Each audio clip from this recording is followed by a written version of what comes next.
कभी कभी जिद इंसान पर इतनी भारी पड़ जाती है कि इसके द्वारा मिले हुए जख्म को भी कभी इंसान भुला नहीं पाता। दरअसल एक शादी समारोह चल रहा था जो कि उत्तर प्रदेश के जिला अमरोहा में, और उसी शादी में आया हुआ था एक लड़का जो कि मेरठ का रहने वाला होता है।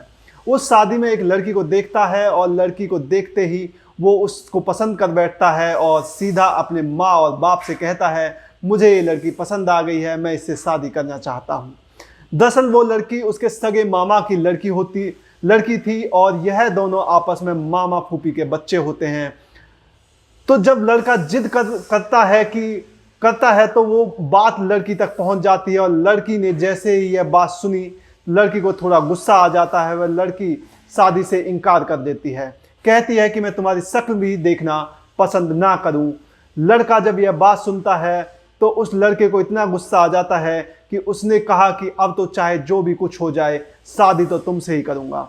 अपने माँ बाप से कहता है, माँ बाप से कहने के बाद मामा से कहता है।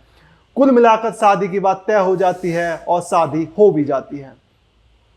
जब शादी हो रही थी तो धूमधाम से, क्योंकि जिस व्यक्ति की वह बेटी होती है वह अपना रसूखदार व्यक्ति होता है, तो शादी धूमधाम से अपनी बेटी की शादी कराता है। शादी के बाद लड़की विदा होती है और विदा होने के बाद जब सुहागरात की सेज पर पहुंचते हैं तो वह दोनों आपस में एक दूसरे से बातचीत कर रहे थे। लड़का जिद पकड़ जाता है और पूछता है कि तुम्हारी शादी में तुम्हारे पिता ने कितना पैसा खर्च किया होगा। लड़की कह बैठती है, ठीक है, अगर तुम पूछ ही रहे हो तो बता देती हूँ, लगभग 25 लाख के आसपास। जैसे लड़के को यह बात सुनी उसने कहा कि मैंने तो अपनी बेइज्जती का बदला लेने के लिए तुमसे शादी की थी। सुबह दिन निकलने से पहले 25 लाख का इंतजाम कर दिया जाएगा। तुम पैसे को लेकर अपने घर चले जाओ और तुमसे ज़िंदगी भर तक के लिए छुटकारा चाहता हूँ, यानी कि तलाक चाहता हूँ। बस तलाक हो जाता है, लड़की अपने घर चली जाती है। यह बात साल 2015 की होती है और अब साल 2024 आ जाता है, लेकिन लड़की फिर भी शादी नहीं करती। दरअसल उस लड़के की जिद ने उस लड़की की ज़िंदगी को पूरी तरह बर्बाद कर दिया। जब उस लड़की के सामने शादी की बात चलती है, लड़की सिर जाती है, परेशान हो जाती है। जाहिर सी बात है, शादी का फैसला होता ही कुछ ऐसा है। मगर आज की ये कहानी जो मैं आपको सुनाने जा रहा हूँ, इस कहानी में भी कुछ ऐसा ही होता है। एक जिद की खातिर मियाँ और बीवी दोनों एक दूसरे से अलग हो जाते हैं और अलग होने के बाद जब वो मिलते हैं तो यह पूरे सोशल मीडिया पर मिसाल बन जाती है। जहाँ तक ये खबर पहुँचती है, लोग उनकी मिसाल देते हैं, उनकी बात करते हैं, कहते हैं कि लोग हो तो ऐसे बनना बिल्कुल भी ना हो। नमस्कार दोस्तों, मेरा नाम है अमित सोलंकी। आज की जो सच्ची घटना मैं आपको सुनाने जा रहा हूँ, यह सच्ची घटना है उत्तर प्रदेश का एक जिला है रामपुर। दरअसल रामपुर शहर की ही बात है। बात कर रहा हूँ 2-3 जून 2024 की रात। रामपुर सिटी के अंदर एक शादी समारोह चल रहा था और उस शादी समारोह में सभी घराती बाराती बाकी सभी लोग आते हैं। खान पान चल रहा था, लोग आपस में एक दूसरे से खुशियां बांट रहे थे। एक 42 साल के आसपास की महिला होती है जिसका नाम होता है होमा दरअसल आराम से खाना खा रही थी। उसके हाथ में खाने की थाली थी। जैसे उसने पहला निवाला अपने मुंह में देने की कोशिश कर रही थी कि सामने खड़े हुए व्यक्ति पर उसकी नज़र पहुंच जाती है। उस व्यक्ति को वो देख रही थी, एक टकटकी लगाए और जैसे ही देखती रही कम से कम 4-5 मिनट तक वो उसे देखती रही। उस व्यक्ति की नज़र जब इस महिला पर पड़ती है तो वह व्यक्ति भी उस महिला को देखने के बाद एकदम सन्न रह जाता है, सोचने पर मजबूर हो जाता है।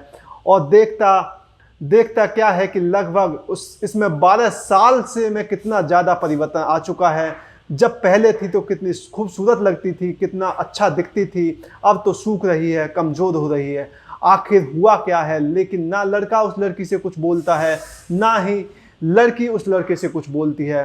तभी जो लड़का होता है उसके पास में उसके जो बच्चे आते हैं, कहते हैं पापा मुझे यह चाहिए वह चाहिए, लेकिन वह अपने बच्चों पर ध्यान नहीं दे पा रहा था और दोनों एक दूसरे से एक टकटकी लगाए एक दूसरे को देख रहे थे। वो लड़की जो होती है वो उसकी आंखों में लगातार आंसू टपक रहे थे। जब वो एक जगह अडिग हो जाती है, हिलती नहीं है, किसी से बातचीत नहीं कर रही थी, आंखों में आंसू निकल रहे थे। सामने खड़ा लड़का सामने खड़ा हुआ लड़का, उसकी आंखों से भी आंसू निकल रहे थे और वो कुछ भी बोलने की स्थिति में थे नहीं। तब लड़की की माँ आती है और माँ ने जैसे उस लड़की को शांत करने की कोशिश की, चुप कराने की कोशिश की, तो उस लड़की की माँ की भी नज़रें सामने खड़े हुए लड़के पर पड़ जाती हैं और उस लड़के को देखने के बाद वो उस लड़की की माँ भी रोने लगती है। अब देखते ही देखते जो शादी में खुशी का माहौल था, थोड़ा थोड़ा गम के माहौल में बदलने लगता है। अब सैकड़ों की संख्या में यहाँ पर लोग इकट्ठे हो जाते हैं और सैकड़ों की संख्या में इकट्ठे लोग इन दोनों को देख रहे थे। कोई कुछ बोलने की स्थिति में था ही नहीं और 1 घंटा ऐसे ही बीत जाता है। तब किसी ने लाकर उस लड़की को एक चेयर पर बैठने के लिए कहा, पीने के लिए पानी दिया, कहा बहुत गर्मी हो रही है, परेशान हो जाओगी, अब रोना बंद करो, बात बताओ, बात क्या है। लड़के को भी चेयर दी जाती है, लड़का भी बैठ जाता है, लेकिन लड़का भी कुछ बोलने की स्थिति में नहीं होता है। आखिरकार उन दोनों से कहा जाता है कि तसल्ली से एक दूसरे से बातचीत कर सकते हो, लेकिन वह दोनों बातचीत बिल्कुल नहीं करते और एक दूसरे का नंबर लेते हैं और नंबर लेने के बाद यहाँ से अपने अपने रास्ते चले जाते हैं। दरअसल यह कहानी शुरू होती है साल 2004 से। साल 2004 में रामपुर जिले का ही एक थाना लगता है अजीम नगर, और अजीम नगर थाना क्षेत्र का एक गांव होता है इमरता। इमरता गांव का रहने वाला एक लड़का जिसका नाम आसिफ अली होता है। आसिफ अली की शादी रामपुर की रहने वाली हुमा नाम की एक लड़की से होती है। लड़की शहरी मिजाज की होती है, लड़का गांव के मिजाज का होता है और दोनों की शादी हो तो जरूर जाती है, लेकिन लड़की गांव में जाकर एडजस्ट नहीं कर पा रही थी, थोड़ी दिक्कतें महसूस करती है। लेकिन ऐसे धीरे धीरे करके वक्त आगे बढ़ने लगता है। वक्त आगे बढ़ रहा था, दोनों की जिंदगियां धीरे धीरे पटरी पर आ रही थी। लेकिन जो गांव का जीवन और शहरी जीवन बस थोड़ा आड़े आता था। इसी बात को लेकर कई बार लड़के को कई अलग अलग तरह की बातें सुनने को मिल जाया करती थी, साथ ही लड़की को भी कई तरह की बातें सुनने को मिल जाती थी। ऐसे ही वक्त आगे बढ़ जाता है। साल 2012 की बात है।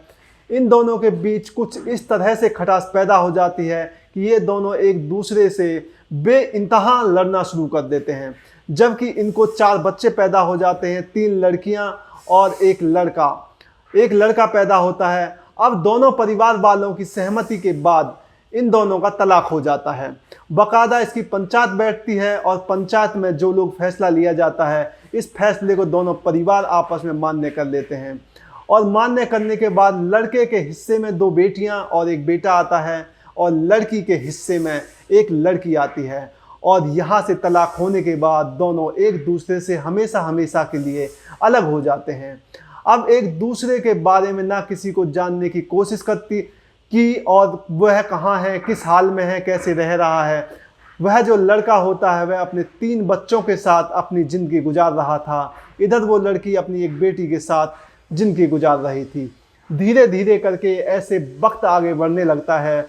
2-3 जून 2024 की रात यह वाक़या है। रामपुर शहर के अंदर एक शादी समारोह चल रहा था और शादी समारोह में जैसे ही उस लड़की ने अपने पति को देखा तलाक होने के ठीक 12 साल के बाद, तो उसे उसकी बेइंतहा याद आ रही थी और अलग होने की वजह हो या फिर उसके मिलने की वजह हो या जो भी वजह रही हो, हर वजह को याद करते करते 1 घंटा बीत जाता है।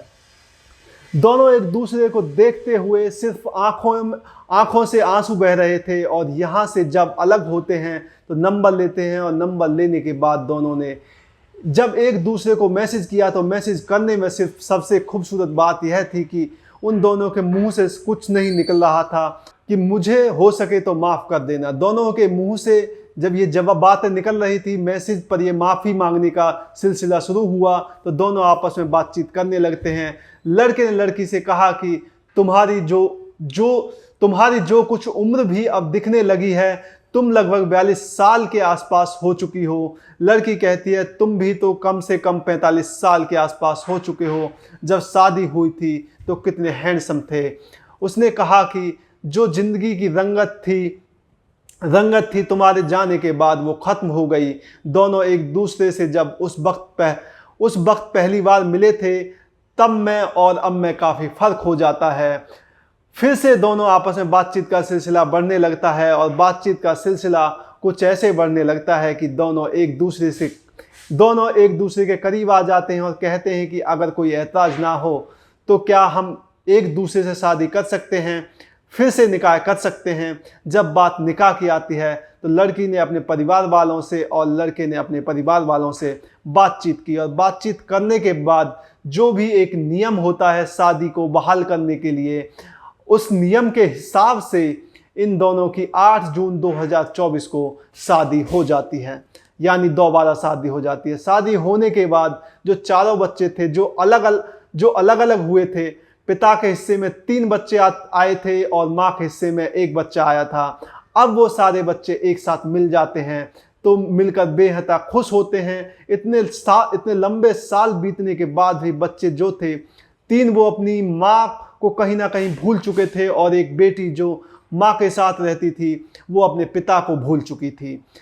जब ये सब आपस में मिलते हैं तो उसके बाद ना केवल जैसे शादी में 1 घंटे तक रोए, फिर वो कई घंटे तक ऐसे ही खुश रहते हैं। इसके बाद उन्होंने फैसला किया कि अब आप जिंदगी भर साथ रहेंगे और साथ ही जिएंगे यहाँ और साथ ही मरेंगे। यहाँ से निकलने के बाद वो सीधा उत्तराखंड की वादियों में जाते हैं, घूमते फिरते हैं और अपनी खुशहाल ज़िंदगी बिताते हैं। उम्मीद करता हूँ कहानी आपको वाकई बहुत अच्छी लगी होगी।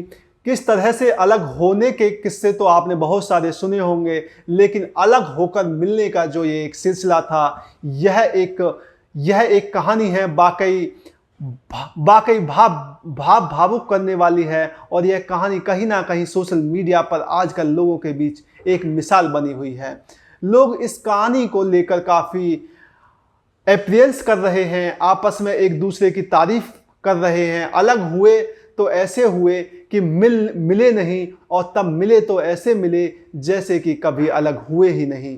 दोस्तों, पूरे घटनाक्रम को सुनाने का उद्देश्य किसी को परेशान करना नहीं है, किसी का दिल दुखाना नहीं है, बल्कि आपको जागरूक करना है, आपको सचेत करना है। और जाते जाते बताना चाहता हूँ कि किसी भी चीज़ के लिए जिद नहीं करनी चाहिए। जैसे कि पहली कहानी किस्से की शुरुआत की थी अमरोहा की और मेरठ की कहानी से, क्योंकि लड़के ने जिद पकड़ी थी और जिद पकड़ने के बाद उस लड़की की ज़िंदगी को बद से बदतर कर दिया। अब वो लड़की बेहिंता परेशान रहती है, लेकिन कभी किसी से शादी करने के बारे में सोचती ही नहीं। ऐसा किसी के साथ बिल्कुल भी नहीं करना चाहिए। तो कुल मिलाकर किसी भी चीज़ की जिद नहीं करनी चाहिए। जिद हमेशा आपके लिए परेशानी का सबब बन सकती है। एक और सच्ची घटना के साथ हाजिर होऊंगा आपके सामने, तब तक के लिए नमस्कार।